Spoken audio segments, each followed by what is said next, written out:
जय हिंद मेरे दोस्तों, आपका स्वागत है आपके अपने YouTube चैनल प्रीतम एकेडमी परिवार में। मैं हूं सुरेश कुमार। तो कैसे हैं आप लोग?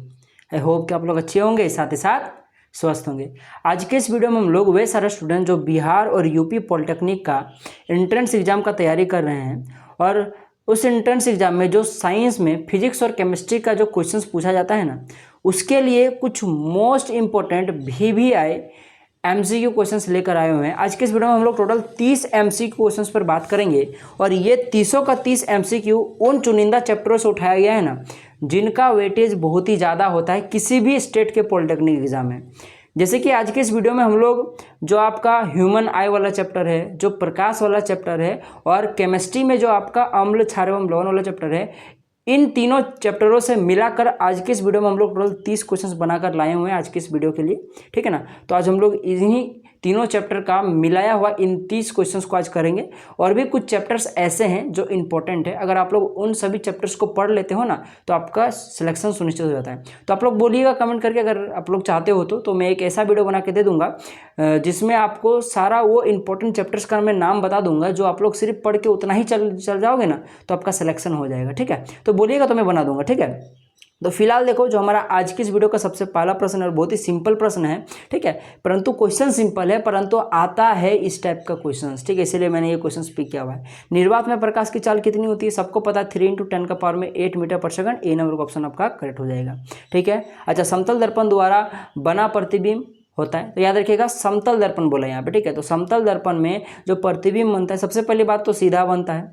जो आपका बिंब होता है उसी के साइज का प्रतिबिंब बनता है, यानी बराबर साइज का बनता है प्रतिबिंब। ठीक है, और साथ ही साथ आभासी होता है, यानी कि आभासी भी हो गया, बराबर भी हो गया, सीधा भी हो गया, यानी कि इनमें से सभी 4 नंबर का ऑप्शन आपका करेक्ट हो जाएगा। चलिए आगे बढ़ते हैं 3 नंबर के प्रश्न में। प्रकाश के परावर्तन के कितने नियम हैं? तो सबको पता है प्रकाश के परावर्तन के 2 नियम हैं। ठीक है ना। अब प्रकाश के परावर्तन के 2 नियम है, तो अब आप लोग कमेंट करके बताइए कि प्रकाश के अपवर्तन के कितने नियम है। ठीक है, चलिए आगे बढ़ते हैं। 4 नंबर का प्रश्न लिखा है कि परावर्तन के नियम लागू होते हैं, यानी परावर्तन का नियम किस जगह पे लागू होता है? केवल समतल दर्पणों पर, केवल उत्तल दर्पणों पर, केवल उत्तल दर्पणों पर, यहाँ पे अवतल दर्पण था। ठीक है, केवल अवतल दर्पण, केवल उत्तल दर्पण पर। तो बेसिकली इसको ना ही अवतल से मतलब है, ना ही उत्तल दर्पण से मतलब, सिर्फ परावर्तक सटा होना चाहिए, बाकी सब जगह पे ये अपना नियम लागू कर देता है, यानी कि 4 नंबर का ऑप्शन आपका करेक्ट हो जाएगा, सभी परावर्तक पृष्ठों पर। ठीक है, चलिए आगे बढ़ते हैं। गोलीय दर्पण के ज्यामितीय केंद्र को क्या कहते हैं? तो याद रखिएगा गोलीय दर्पण बोला है, तो गोलीय दर्पण का जो ज्यामितीय केंद्र होता है उसको हम लोग क्या बोलते हैं? उसको हम लोग ध्रुव बोलते हैं। और यही अगर लेंस पूछता तो उसको हम लोग प्रकाशीय केंद्र बोलते हैं। ठीक है, याद रखिएगा बात। ठीक है, किसी गोलीय दर्पण की फोकस दूरी उसकी वक्रता तिर्य्या की क्या होती है? आधी होती है। यही तो हम लोगों ने पढ़ा है ना। एफ बराबर में क्या होता है आपके पास? एफ बराबर में आपके पास होता है R/2 होता है। ठीक है ना, जो फोकस दूरी है वो वक्रता तिर्य्या की आधी है, तो इसीलिए आपके पास ए नंबर का ऑप्शन आपका यहाँ पे करेक्ट हो जाएगा। चलिए आगे बढ़ते हैं। आगे देखो हमारे पास जो क्वेश्चन है, देखो ये आपके पास 7 नंबर का प्रश्न लिखा है कि गोलीय दर्पण की फोकस दूरी एवं उसकी वक्रता तिर्य्या में क्या संबंध है? अभी मैंने बताया था कि F बराबर में R/2 होता है, लेकिन ये तो कहीं ऑप्शन में नहीं दिख रहा है। परंतु अगर आप लोग इस 2 को इधर भेज दोगे तो इधर गुना में आ जाएगा, यानी कि बड़ा R बराबर में 2F हो जाएगा, जो कि आपको ऑप्शन नंबर 1 में दिख रहा होगा, ये आपका करेक्ट हो जाएगा। ठीक है, आप लोग ये बोलो कि जो वक्रता तिर्य्या है फोकस दूरी का दोगुना होता है, या फिर ये बोल दो कि फोकस दूरी वक्रता तिर्य्या की आधी होती है, बात बराबर है। ठीक है, अच्छा, निम्नलिखित में से किसका मात्रक डायोप्टर होता है? तो डायोप्टर को हम लोग बड़ा डी से दिखाते हैं, और सबको पता है कि लेंस की क्षमता का ऐसा मात्रक डायोप्टर होता है, और डायोप्टर का जो ऐसा मात्रक होता है वो मीटर इनवर्स होता है, याद रखिएगा बात। ठीक है, और जो लेंस की क्षमता का फॉर्मूला होता है, जिसको हम लोग लेंस की क्षमता को P से दिखाते हैं, तो लेंस की क्षमता का ऐसा मात्रक P मतलब लेंस की क्षमता बराबर हो गया 1/f होता है, यानी P का फॉर्मूला होता है P बराबर में 1/f। ठीक है, और यहाँ जो F होता है वो मीटर में होता है, और जो P होता है इसका ओवरऑल देखा जाए तो P का जो ऐसा मात्रक बन गया, यानी कि लेंस की क्षमता का ऐसा मात्रक बन गया, वो मीटर इनवर्स बन जाता है। ठीक है, चलिए आगे बढ़ते हैं। उस दर्पण की फोकस दूरी क्या होगी जिसकी वक्रता तिर्य्या 32 सेंटीमीटर है? लो, न्यूमेरिकल प्रश्न आ गया, इस टाइप का प्रश्न पूछा जाता है, ये 10th क्लास का बोर्ड में भी पूछा जाता है, आप लोगों ने जान लिया होगा क्योंकि आप लोगों ने एग्जाम तो दिया हुआ है। ठीक है, और बाकी इस टाइप के नॉर्मल कॉम्पिटिटिव एग्जाम में भी पूछा जाता है। ठीक है, तो देखिए यहाँ पे फोकस दूरी पूछा है, यानी कि आपके पास छोटा एफ का वैल्यू पूछा है। ठीक है, और आपके पास देखा है तो वक्रता तिर्य्या यानी कि बड़ा आर का वैल्यू दिया हुआ है 32 सेंटीमीटर। आपको पता है है कि जो बड़ा आर होता है वो डबल होता है एफ का, यानी कि इसका आधा कर दो, आपको सीधा सीधी बात हो गया, कितना हो गया आपके पास यहाँ पे 16 सेंटीमीटर हो जाएगा। वरना फॉर्मूला हम पुट कर दो, अभी मैंने फॉर्मूला बताया था एफ बराबर में r/2 होता है। आर का वैल्यू 32 रख दो, नीचे में 2 यानी कि काट दो, यानी कि 16 दूना 32, यानी कि 32 को अगर 2 से काटोगे तो 16 आएगा। और चूंकि सेंटीमीटर में जाता है इसलिए इसका भी आंसर क्या हो जाएगा, सेंटीमीटर, 16 सेंटीमीटर हो जाएगा। यानी कि यहाँ पे क्वेश्चन आपका ये रहा, 3 नंबर का ऑप्शन आपका करेक्ट हो जाएगा। चलिए आगे बढ़ते हैं। यदि f का मान 12 सेंटीमीटर है तो r का मान क्या होगा, लो इसी टाइप का क्वेश्चन आ गया आपका। यहाँ पे फोकस दूरी 12 दिया हुआ है तो r पूछा है। अभी मैंने आपको बताया था कि जो फॉर्मूला होता है, अभी मैंने बताया था f बराबर में r/2 होता है। और एक फॉर्मूला मैंने बताया था, जो अगर 2 को इधर भेज दोगे आप लोग तो r बराबर में क्या हो जाएगा, 2f हो जाएगा, यानी कि बड़ा r बराबर में 2f हो जाएगा। बस इसमें रख दो, f का वैल्यू कितना दिया आपके पास, 12 सेंटीमीटर दिया है तो बस 12 रख दो, और यहाँ पे 2 है ही है तो 2 गुना 12 क्या हो जाएगा, 24 सेंटीमीटर, यानी कि आपके पास ए नंबर का ऑप्शन आपका करेक्ट हो जाएगा। ठीक है, चलिए आगे बढ़ते हैं। देख लो इस टाइप का प्रश्न एक आता है, बहुत ही इंपॉर्टेंट प्रश्न है। ठीक है, यह कि उत्तर लेंस, कौन सा लेंस, उत्तर लेंस, ठीक है, द्वारा वास्तविक आवर्धी प्रतिबिंब बनता है। यानी कि उत्तर लेंस में पूछ रहा है कि किस स्थिति पर आपका जो प्रतिबिंब बनेगा, किसी बिंब का जो प्रतिबिंब बनेगा वो वास्तविक और आवर्धित कब बनेगा, किस सिचुएशन में बिंब को रखोगे कि प्रतिबिंब आपका वास्तविक और आवर्धित बनेगा। तो सबको पता है कि देख लो यहाँ पे मैंने डायग्राम भी रखा हुआ है इस क्वेश्चन के लिए। जब भी आप लोग बिंब को 2f1 से f1 के बीच में रखोगे, फिर बोलो f1 से 2f1 के बीच में रखोगे, तो जो प्रतिबिंब बनेगा देख लो इधर वास्तविक बनेगा और उल्टा बनेगा, और साथ ही साथ देख सकते हो इधर बड़ा बन रहा है। ठीक है, जाहिर सी बात है, देख लो जो बिंब है वो इतना छोटा सा, लेकिन प्रतिबिंब इतना बड़ा है, तो दिखने से पता चल रहा है कि प्रतिबिंब बड़ा है। यानी कहाँ होगा, f और 2f के बीच में 2 नंबर का ऑप्शन आपका करेक्ट हो जाएगा। चलिए आगे बढ़ते हैं। देखो मानव नेत्र में किस प्रकार का लेंस लगा होता है, सबको पता है उत्तर लेंस लगा होता है, तो ये नंबर का ऑप्शन करेक्ट हो जाएगा। चलिए आगे बढ़ते हैं। आंख के रंगीन भाग को क्या कहते हैं, ये बहुत ही इंपॉर्टेंट क्वेश्चन है, VVI क्वेश्चन है। अब इसका आंसर आप लोग कमेंट करके दीजिएगा, मैं जब इसके बाद जो वीडियो बना के दूंगा इंपॉर्टेंट क्वेश्चन का, तब मैं इसका आंसर बता दूंगा। ठीक है, तो भाई साहब इंतजार कीजिएगा, और बाकी जिनको सही आंसर पता है वो कमेंट जरूर कीजिएगा, लिखिएगा क्वेश्चन नंबर 13 और अपना आंसर लिखिएगा। ठीक है, चलिए आगे बढ़ते हैं। देख लो 14 नंबर प्रश्न लिखा है कि मानव नेत्र अभिनेत्र लेंस की फोकस दूरी को समायोजित करके विभिन्न दूरियों पर रखी वस्तुओं को फोकसित कर सकता है। ऐसा हो पाने का कारण क्या है, तो ऐसा हो पाने का कारण समंजन है, समंजन क्षमता है। इसीलिए आपके पास बी नंबर का ऑप्शन यानी कि 2 नंबर का ऑप्शन आपका करेक्ट हो जाएगा।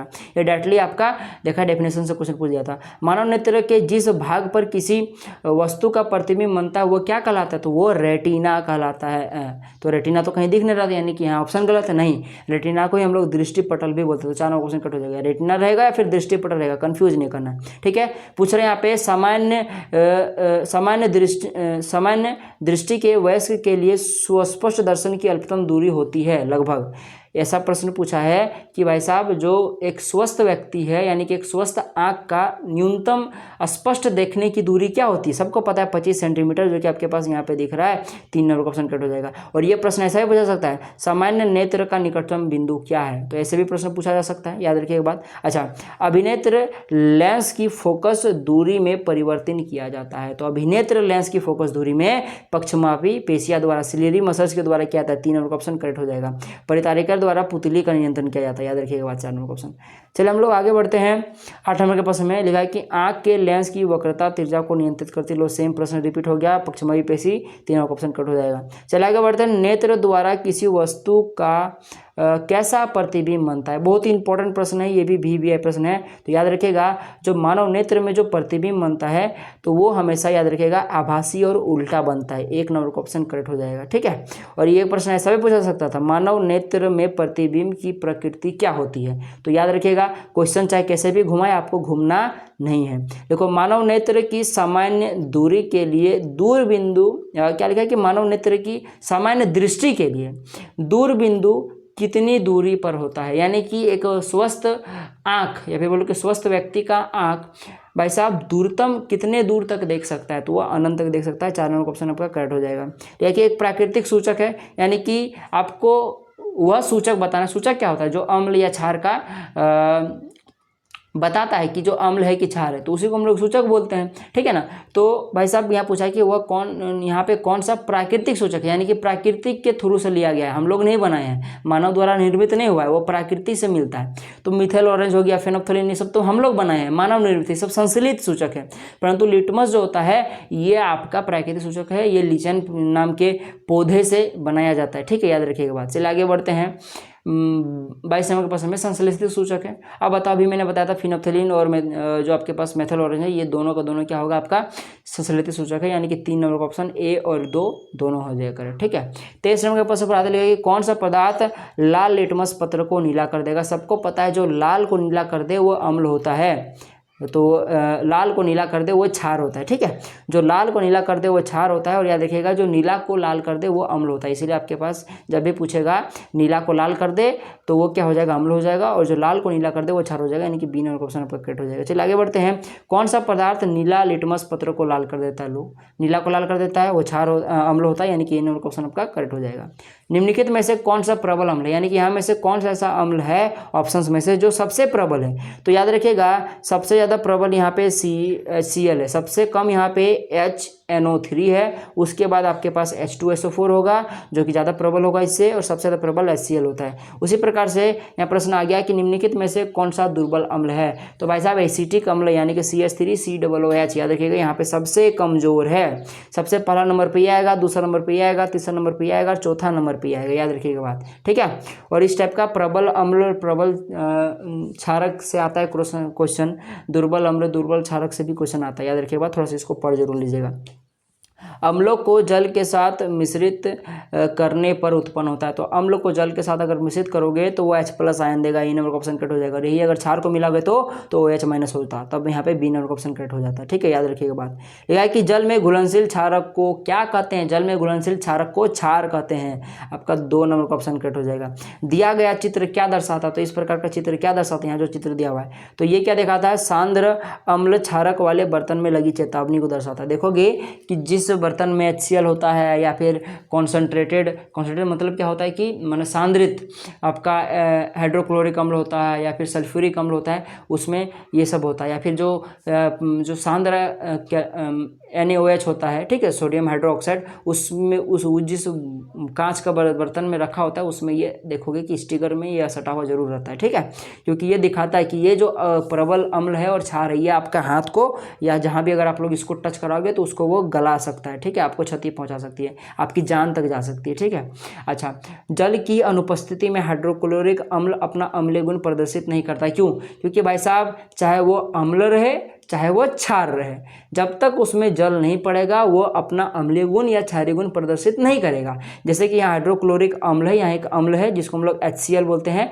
इसको जब तक जल में नहीं डालोगे ये H+ आयन नहीं देगा, जिस कारण से ये अम्लीय प्रतिकृति को शो नहीं कर पाता है, इसीलिए जल की उपस्थिति बहुत जरूरी है। ठीक है ना, तो 2 नंबर का ऑप्शन कट हो जाएगा।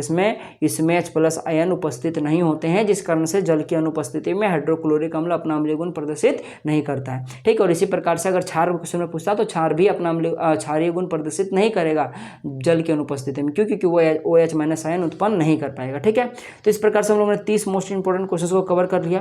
अगर किसी भी क्वेश्चन में डाउट है, और ये 18 नंबर क्वेश्चन जरूर आप लोग कमेंट करके बताइएगा, बाकी मैं इसके बाद जो वीडियो लूँगा उसमें तो बता ही दूंगा। ठीक है, कोई भी डाउट होगा तो कमेंट करके जरूर पूछेगा, और चैनल को जरूर सब्सक्राइब कीजिए, अपने दोस्तों तक जरूर शेयर कीजिएगा। ठीक है, तो चलिए मिलेंगे अगले वीडियो में, तब तक के लिए जय हिंद, जय भारत और आपका दिन शुभ हो।